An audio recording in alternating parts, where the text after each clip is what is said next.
grandfather, Watti Watti, was the man who left me with all this information that I want to share with everyone on this journey. I want to record all the stories that my grandfather left for me and gave me right from when I was a young child. When I was growing up, we were not allowed to talk about our culture. We weren't allowed to talk in our lingo, and we were given a bit of a bashing with the strap if the teachers or the police or anyone heard us talking in our own language.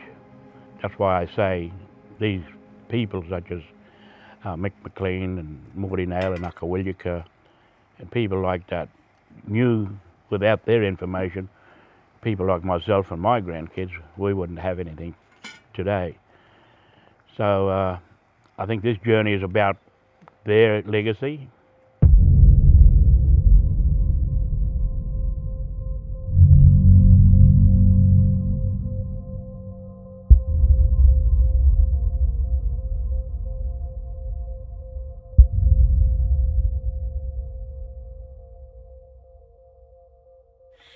All the time on a millstone. That is what happened at Pulawani, which was an important site for seed. There was a Pulawani song cycle about the seeds recorded by Mick McLean.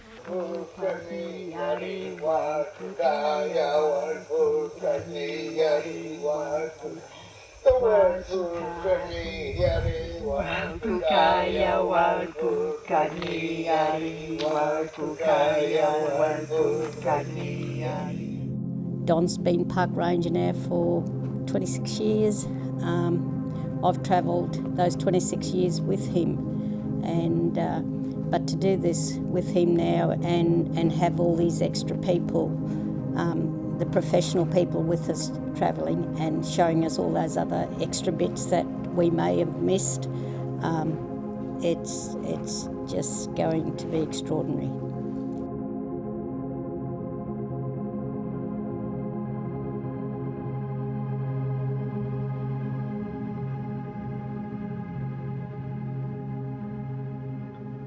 One thing you'll notice about the gibbers, they've got this really beautiful sort of patina of red patina over them.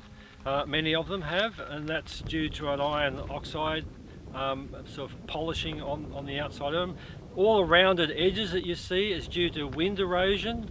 So these haven't been in water and been tumbled along in water to round off. They've been just for eons been hammered by sand, been blown across them. And where we're standing, the original ground level would have been way above us, hundreds of metres above us, and the sand has been blown out, but the stones are too heavy to be moved by the wind, so the stones just basically stay on the surface and move down with the surface as they go down, so there's a concentration of stones. And if I just scrape the stones off the top, here we are back to soil again. Back underneath there. So the stones are just a thin layer across the top of the landscape. I like to think about the plants from a whole lot of different perspectives, from an evolutionary one like the ancient Hakea that we're looking at. Well, its family is really ancient. It's originally a Gondwanan plant family that evolved in when it was a rainforest, and now it's the Hakeas and the Grevilleas are genera that have evolved for the desert environment, and I think it's kind of nice to think about that history that goes back even before humans were here, and to add those sorts of pieces in, but then also where possible to talk about how plants were used, and not just for food and medicine, but also as an indicator of what was happening in the landscape for the WangKangurru people and other Indigenous people using these kinds of landscapes a long time ago.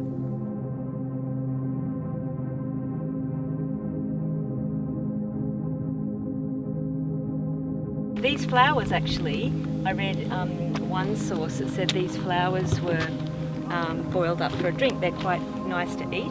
Oh, really? It was the leaves that were used for the antiseptic, yeah. Okay.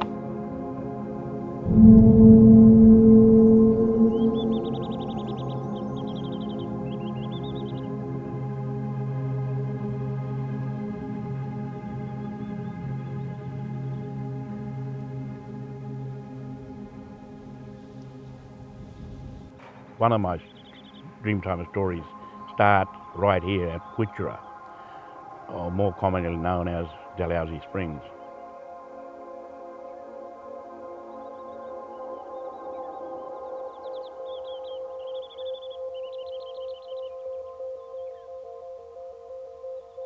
Ato tinka, tutura pula, yukalaku, richardiku, uranana, kuchina. Tutila polo yukalaku, wikiraku, warana, kuchinga. Means the two boys We're going away, playing with the kuchi, playing with that kuchi. going away from the kingfisher and playing with the kuchi. Uto wakara, nguyo wikiraku, mata eleku, marare. They went away showing the back of their necks. Only once they departed, taking their mother away. All the way from Atutinka. Atotinka. Oh, that's it. Atutinka means rock, track.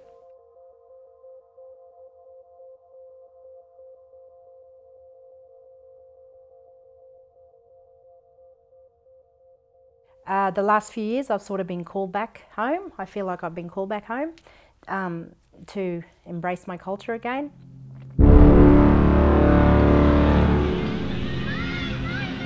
It all started with the manager a few years ago I was working under, and we were having a discussion about Australia Day or Invasion Day, and she'd mentioned something about the Aboriginal people were such peaceful people, and loving people and all this sort of stuff, and that was completely the opposite of what I knew, about my culture, because growing up in a small community, and there was big divide between the white people and the blackfellas and all that sort of stuff, and so I always grew up thinking that we were second-class citizens. I didn't trust myself, I didn't trust my intuition. I've always felt connected to country, but I didn't trust that. Now I just follow my gut. I follow that inner spirit that talks to me, that intuition. I just go with that, learning to trust that. And being on country, it's being really loud and really clear, and it's pretty amazing. Okay, so I love to wake up early. Earlier the better. It's my favourite time of day. It's the perfect time to just be. This morning though, I woke up and stared up at the stars. I found myself wondering if they were the same stars that my ancestors stared up at in this very place hundreds of years ago, thousands of years ago. And I hoped that my ancestors were warm and comfortable. I hoped that they were surrounded by people they loved and that they loved them back just as much. I hoped that life wasn't too difficult for them and that they were happy.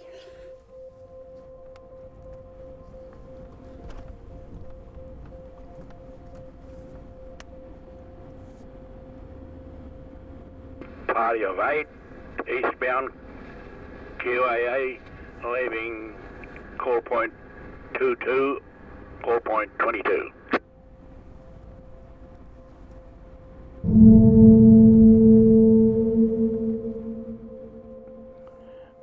I think it's probably one of the most important things that I can do in my life. I've been around a lot. I've been bashed from pillar to post. I've always survived that arena, but always in the back of my mind is my story from this desert, my story, my family, and I want to make sure that what I do this time is preserved and on some database that my kids, grandkids, great-grandkids, etc. can at any time access this information and to know that the desert is their home. So those two tracks are there, all right? See up there too where Chris is heading.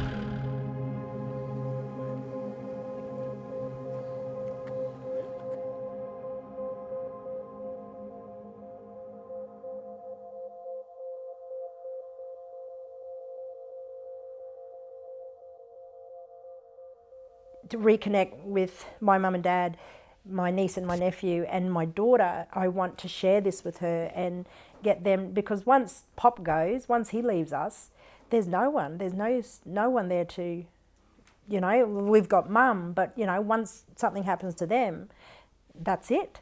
We got nothing. And yeah, that scares the crap out of me. That really does. I want to share these stories with people, and I have that same passion that Daz has now, you know, and I see it for what it is, you know. And on this journey, my grandkids will get an Aboriginal name that's appropriate to what they do and how they behave. So I just say again, welcome to all my friends on this journey, and there's a lot of good people in the team. You know, I don't want to mention names, but every one of you're all a great member of this team, and I feel pretty privileged to have you with me as well. So everyone, knuckle down, let's do this and let's get on the road.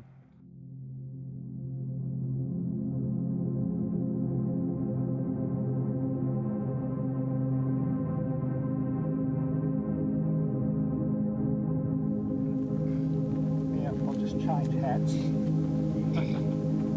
Right, Chris. Over here, I've marked out a few little things, and part of learning about country is looking as you go, and especially.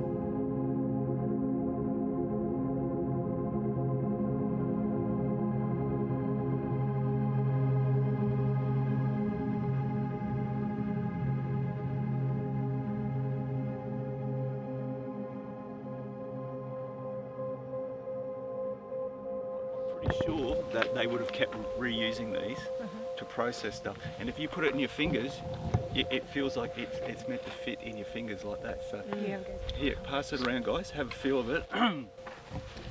have a look at it closely.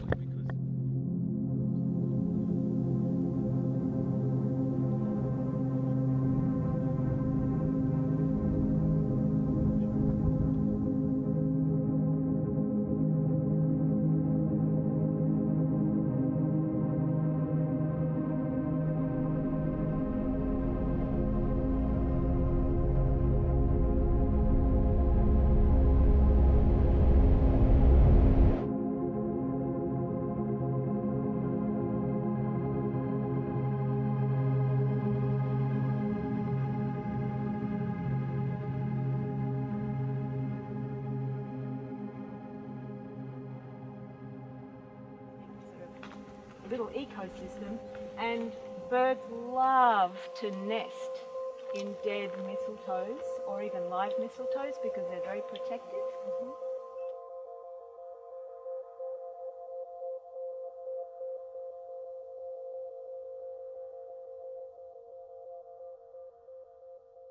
I first came into contact with Don because Don Rowlands has been very supportive of projects that I've been working on, which involve the transcription and translation of the earliest descriptions of that language that are written in German, and they're written in a quite arcane script which is difficult to, it's very inaccessible, so we've been transcribing and translating that very earliest material about the language. Karikutangana, Tankara, Hilanchanga, Tankara, Uraku, Tankaraku, Kudnala, Karikuna, Ura. So I've told you what that all meant, or you want me to tell you again? It just means the old man and the old woman were sitting down here, and they had to sleep here because it's their home. Don did an excellent job of scouting for it and then finding us a reasonably easy track in, so that was very good.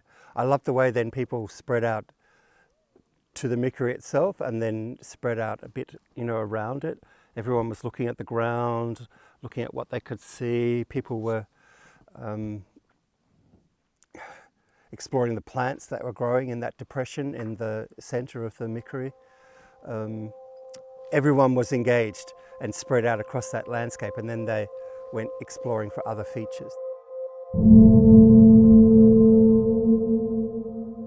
The highlight for me, the real highlight for me, however, was finding some geological features, which are in fact in accord with the Ularaka, with the story for the place. So, Pirpa means eyebrows, and over here, and you'll see it better from a drone picture that we have now located where the eyebrows are. Here we have the serpent in the ground, and over here we have water birds trying to hide in this cool sand to stay alive, and they did. And the next day they flew out of here and went to another water well.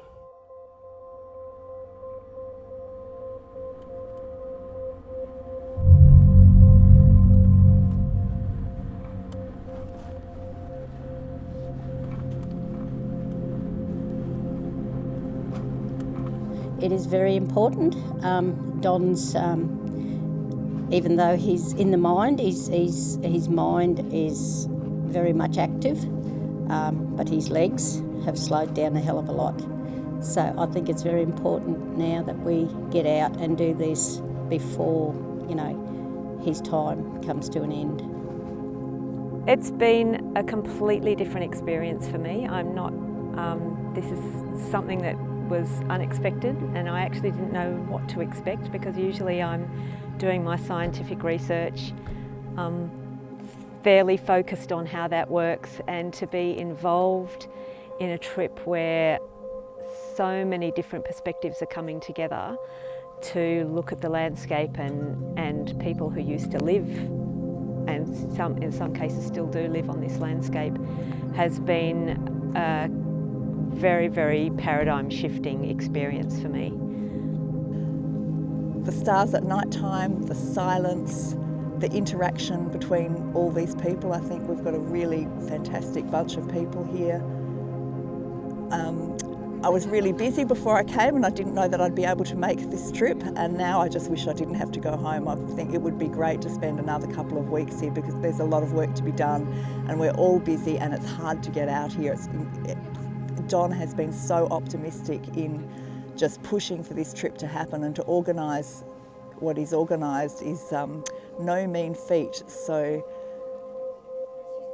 let's hope we can do it again, and possibly for a longer period next time, because there's a lot of work to be done out here, and it's this landscape, because it's so intact, the landscape is intact and we have the mythology recorded.